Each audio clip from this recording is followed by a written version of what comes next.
নাগরিক প্রতিদিনের অডিও নিউজে স্বাগত। দিনের শীর্ষ খবরগুলো জানিয়ে দিচ্ছি আমি সঞ্জিতা আফরিন সোনিয়া।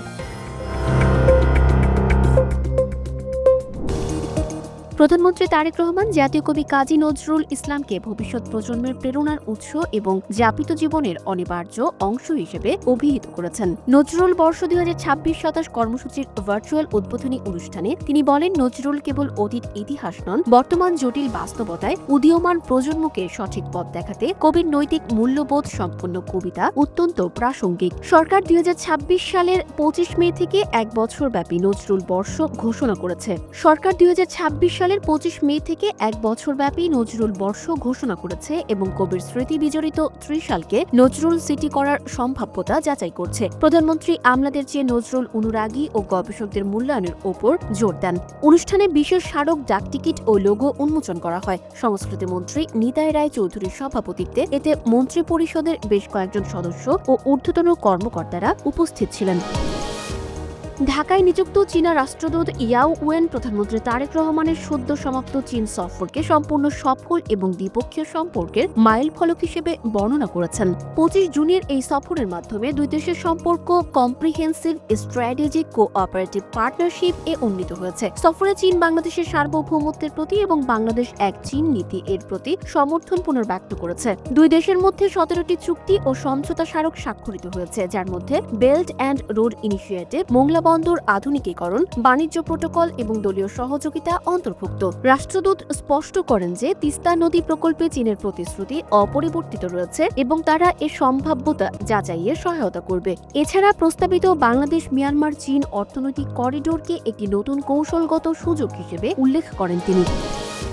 মিয়ানমারের রাখাইন রাজ্যে জান্তা বাহিনী ও আরাকান আর্মির মধ্যে সংঘাত তীব্র হওয়ায় বাংলাদেশের টেকনাফ ও উখিয়া সীমান্তে চরম আতঙ্ক দেখা দিয়েছে। মংডু টাউনশিপে জান্তা বাহিনীর যুদ্ধ বিমান থেকে রাতভর ব্যাপক বোমা ও গোলাবর্ষণের শব্দে কেঁপে উঠছে সীমান্ত এলাকা। এই পরিস্থিতিতে নতুন করে রোহিঙ্গা অনুপ্রবেশের আশঙ্কায় নাফ নদী ও সীমান্ত জুড়ে বিজিবি এবং কোস্টগার্ডের টহল ও নজরদারি জোরদার করা হয়েছে। স্থানীয় জনপ্রতিনিধি ও রোহিঙ্গা নেতারা জানিয়েছেন, ওপারে বহু ঘরবাড়ি ধ্বংস হওয়ায় হাজারো মানুষ বাস্তুচ্যুত হয়েছেন। বিজিবির পক্ষ থেকে জানানো হয়েছে, সীমান্ত পরিস্থিতি কঠোর নজরদারিতে রাখা হয়েছে এবং এখনো পর্যন্ত কোনো অনুপ্রবেশের ঘটনা ঘটেনি। তবে তীব্র সংঘাতের কারণে শাহপুরের দ্বীপ সহ আশপাশের সীমান্ত এলাকায় থমথমে পরিস্থিতি বিরাজ করছে। ডেমোক্রেটিক রিপাবলিক অব কঙ্গোয় ইবোলার ভয়াবহ প্রাদুর্ভাবে আক্রান্তের সংখ্যা 1406 জনে দাঁড়িয়েছে এবং প্রাণ হারিয়েছেন 438 জন। দেশটির জাতীয় জনস্বাস্থ্য ইনস্টিটিউটের তথ্য মতে অত্যন্ত সংক্রামক বন্দিবগীয় ধরনের এই ভাইরাসে মৃত্যুর হার প্রায় 31%। কঙ্গোর উত্তর পূর্বাঞ্চলীয় ইতুরি প্রদেশ এই প্রাদুর্ভাবের মূল কেন্দ্র হলেও রোগটি এখন উগান্ডা ও দক্ষিণ সুদান সীমান্ত পেরিয়ে কিসাঙ্গানি সহ পার্শ্ববর্তী প্রদেশেও ছড়িয়ে পড়েছে। ইবোলার এই সুনির্দিষ্ট কোনো টিকা বা চিকিৎসা নেই।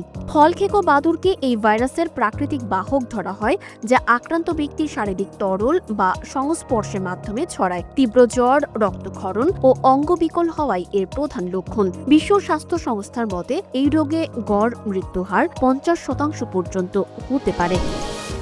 ন্যাটোভুক্ত দেশ সুইডেনের স্টকহোমে অবস্থিত রাশিয়ার দূতাবাসে ড্রোন হামলার ঘটনা ঘটেছে। দূতাবাসের দাবি, একটি কোয়াডকপ্টার থেকে দূতাবাস প্রাঙ্গণে লাল রং ভর্তি বাক্স এবং আরেকটি ড্রোন থেকে একটি নকল বিস্ফোরক যন্ত্র ফেলা হয়েছে। রুশ কূটনৈতিক মিশন এই ঘটনাকে ভয়ভীতি প্রদর্শনের চেষ্টা হিসেবে উল্লেখ করে এর পূর্ণ দায় সুইডেন সরকারের ওপর চাপিয়েছে। 2024 সালের মে মাস থেকে এ পর্যন্ত রুশ স্থাপনায় 15টিরও বেশি ড্রোন হামলা হয়েছে বলে জানানো হয়। রাশিয়ার পররাষ্ট্র মন্ত্রণালয়ের মুখপাত্র মারিয়া জাখারোভা অভিযোগ করেছেন, সুইডিশ কর্তৃপক্ষের নীরব সমর্থনের কারণেই এসব ঘটনা ঘটছে। তিনি ভিয়েনা কনভেনশন অনুযায়ী রাশিয়ার কূটনৈতিক মিশনের নিরাপত্তা নিশ্চিত করতে এবং আন্তর্জাতিক দায়বদ্ধতা কঠোরভাবে পালনের জন্য সুইডেনের প্রতি আহ্বান জানিয়েছেন।